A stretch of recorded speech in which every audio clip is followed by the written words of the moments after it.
Viral Shakila আপার দোকানে গিয়েছিলাম, পাশাপাশি আরো একটা দোকানে গিয়েছিলাম। দুইটা দোকানের গল্পই থাকছে আজকের ভিডিওতে। কোথায় গিয়ে ভালো মিষ্টি খেলাম সব ডিটেলস কিন্তু এই ভিডিওতে আপনাদেরকে জানিয়ে দিব।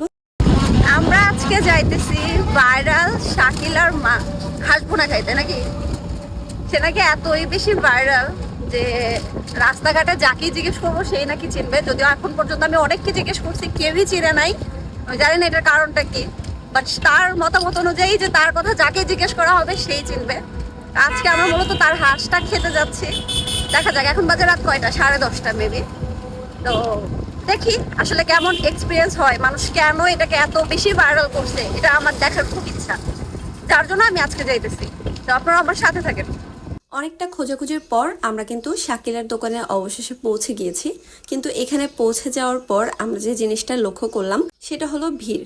এত বেশি ভিড় ছিল যেটা আসলে চোখে দেখার মতো না। আপনি সেখানে বসে যে খাবেন রিল্যাক্সে, সেই অবস্থাটা কোনোভাবেই ছিল না। আর আপনাদেরকে একটা জিনিস দেখাই, আপনারা দেখেন কত পরিমাণ তেল ওপরে ভেসে আছে। আমি মূলত আজকে এখানে খেতে গিয়েছিলাম, কিন্তু এখানকার এত এত তেল দেখে আর মাংসের সাইজ দেখে আমার মন উঠে গেছে। আমার মনে হয়েছে না, আমি আসলে ভাইরাল দেখে খেতে পারবো না, আমি একটা ভালো নিরিবিলি কোথাও গিয়ে বসে খাই। তো শাকিলা আপার দোকান থেকে কয়েকটা 3-4টা দোকান সামনে গেলেই এই দোকানটা পড়বে।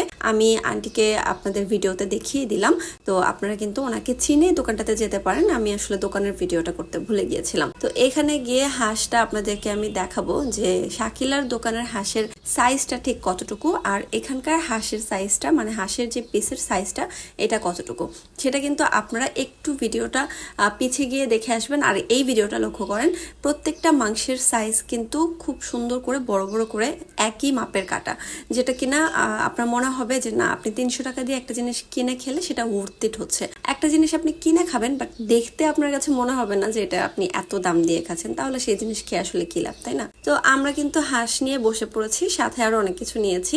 চাপটি নিয়েছি, চিতই পিঠা নিয়েছি, সাথে রুমালি রুটিও নিয়েছি। তো আমরা যেহেতু 2জন ছিলাম, আমরা সবগুলোই একটা একটা করে নিয়েছি। চাপটি 2টা নিয়েছি, খেয়ে দিয়ে নিই, তারপর আপনাদেরকে বলি যে কেমন লাগলো আসলে এখানকার চাপটি আর হাঁসের মাংস। সত্যি বলতে, যেই সব জিনিস ভাইরাল হয়, আমি জানি না মানুষ কেন আসলে এইসব জিনিসকে ভাইরাল করে। শাকিলা আপার ওইখানকার খাবারের অনেকেই বলেছে মজা না, আবার অনেকের কাছে অনেক বেশি মজা লেগেছে। তবে মানুষের টেস্ট বার এক এক রকম হয়। তো মূলত পরবর্তীতে যে ভিড়টা হয় এটা আসলে ভাইরালের জন্য। প্রথম অবস্থায় যে ভিড়টা হয় সেটা টেস্টের জন্য, কিন্তু পরবর্তীতে সেটা ভাইরালে পরিণত হয়। আর ভাইরালের জন্য মানুষ সেখানে ছুটে ছুটে যায় শুধুমাত্র সেই ভাইরাল পার্সনকে দেখার জন্য। তো আমিও মূলত সেই কারণেই গিয়েছিলাম, কিন্তু যাওয়ার পর খাবারটা দেখে আমার একদমই ভালো লাগেনি।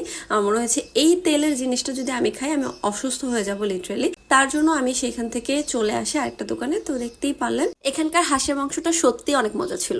এখন চলে আসছি আমরা মিষ্টি খেতে। তো শাকিলা আপার দোকান থেকে সামনে আগালেই যেমন ওই দোকানটা, আর ওই দোকান থেকে আর একটু সামনে আগালেই কিন্তু এই মিষ্টির দোকানটা আপনারা পেয়ে যাবেন। এখানে কি নেই, এত রকমের মিষ্টি আমি সত্যি বলতে এই প্রথম দেখলাম একসাথে। তো এখান থেকে আমরা প্রথমে একটা মিষ্টি নিয়ে নিলাম। তো মিষ্টিটাকে এখন হচ্ছে খাওয়ার পালা, দেখি কেমন লাগে। এখানকার মিষ্টি খাওয়ার ইচ্ছা আমার অনেকদিন ধরেই। এর আগের বারও একবার এসেছিলাম, কিন্তু আমার মনেই ছিল না যে আমি লাস্টে মিষ্টি খাবো, ভুলে চলে গিয়েছিলাম। তো সেইখান থেকে আসলে ভিতরে ভিতরে এমন একটা আফসোস কাজ করছিল যে আমি কেন ভুলে গেলাম। তো এবার গিয়ে আমি অবশ্যই মিষ্টিটা ট্রাই করব। তো যেই কথা সেই কাজ, এবার গিয়ে তো মিষ্টিটা অবশ্যই ট্রাই করলাম। আমি আর আমার জামাই 2 ধরনের মিষ্টি নিয়ে খেতে খেতে আজকে ভিডিওটা শেষ করে দিচ্ছি। ভিডিওটা কেমন লাগলো অবশ্যই জানাবেন, আর আপনারা ভাইরালের পিছনে প্লিজ ছুটেন না। তো আল্লাহ হাফেজ, দেখা হয়ে যাবে নেক্সট ব্লগে।